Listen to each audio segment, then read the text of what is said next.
बलूचिस्तान के हवाले से आज एक ख़बर ये थी कि मुख्तलिफ़ वाक़यात जो दहशत गर्दी के हुए हैं वो अनप्रेसिडेंटेड हैं। 9 वाक़यात बाज़ ने इससे भी ज़्यादा रिपोर्ट किए।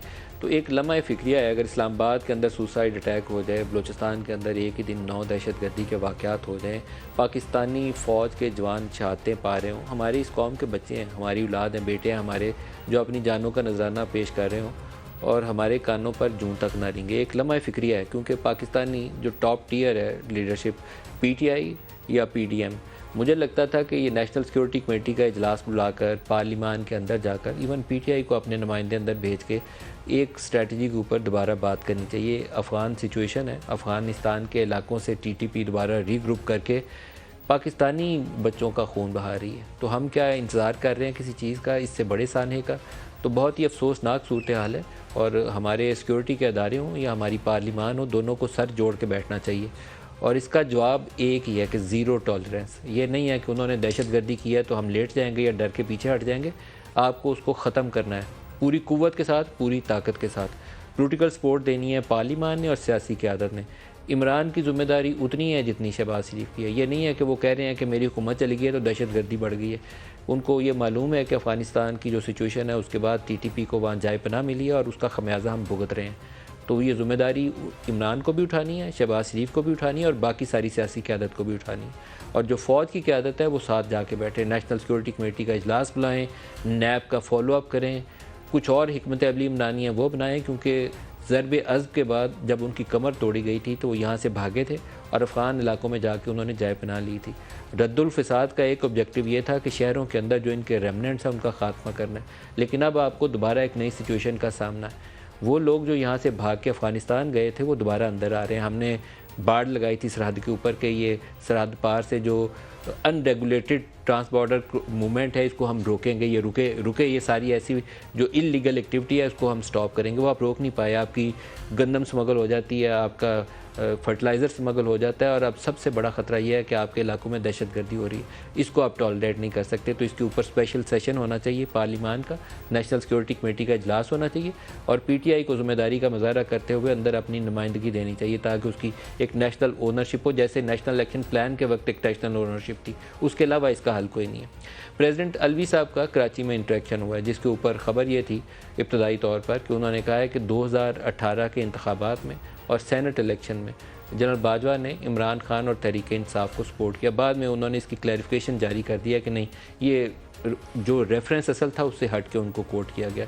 लेकिन जिस भी रेफरेंस ने सदर आरिफ अलवी ने ये बात कही होगी, एटलीस्ट एज ए जर्नलिस्ट जिन लोगों ने, मैं उसमें शामिल हूँ, 2018 का इंतखाबात कवर किए थे, मैंने बहुत बड़ी तादाद में कौमी असम्बली के और सूबाई असम्बली के हल्के विज़िट की, बहुत बड़ी तादाद में। समा के लिए हम इतना घूमे थे पूरे तूल अर्ज़ में, एक एक हल्के में जाकर सूरत हाल देखने के लिए कि हम बहुत अच्छे से एक सूरत हाल का जायज़ा लेकर एक इंतखाबी सर्वे उसको सामने रख सकते थे कि किस हल्के में कहाँ किसकी क्या पोजीशन है।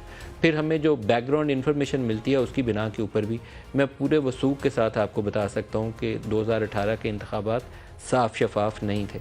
कराची की 14 हल्कों में से हमारा एट बेस्ट गेस ये था कि पाकिस्तान तहरीक इंसाफ 3-4 नशिस्तें जीत सकती है। 14 सीटें जीतने का कहीं ख्वाबो ख्याल भी नहीं था। सूरत हाल ऑन ग्राउंड एग्जिस्ट ही नहीं करती थी।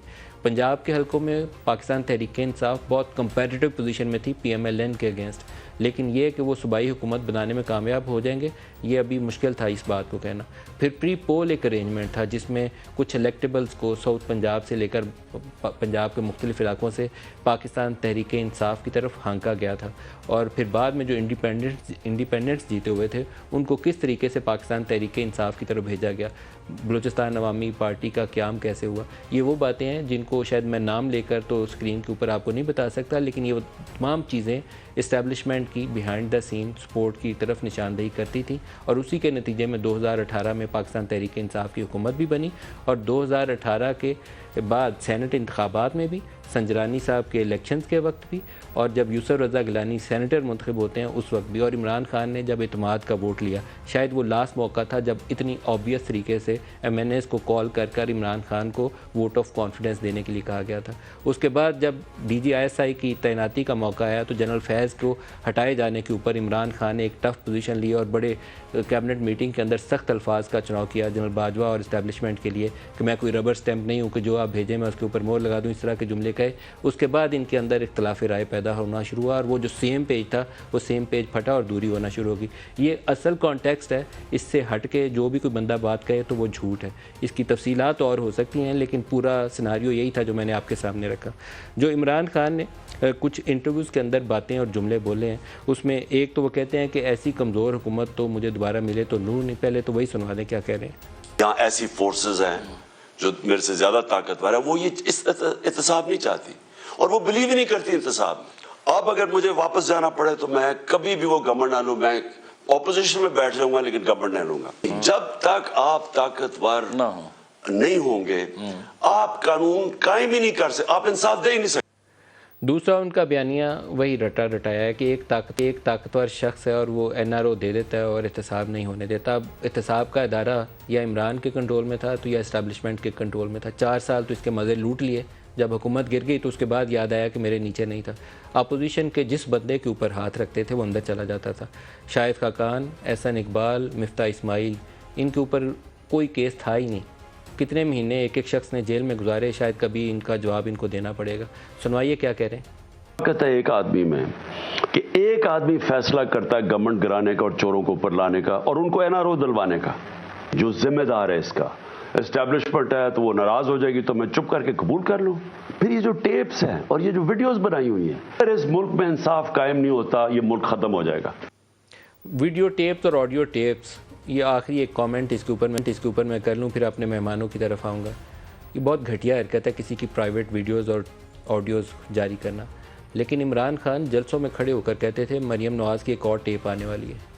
वो तो घटिया हरकत नहीं थी, वो तो बहुत ही मुनासिब था। अखलाकियात के आला दर्जों के ऊपर कायम होकर ये बताया जाता था कि मरियम की फ़लानी टेप आने वाली है। अब जो कुछ आ रहा है वो भी घटिया है, मैं उसको जस्टिफाई नहीं कर सकता। तो लेकिन उसके हल के लिए इमरान खान को सियासी लोगों के साथ बैठ के बात करनी चाहिए।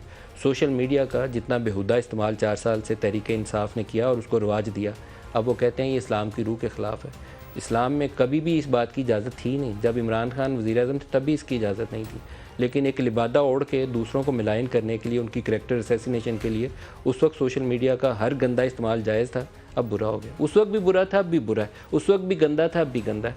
तो कुछ चीज़ें सीखे, हमें बेहतर तरीके से आगे बढ़ने की ज़रूरत है।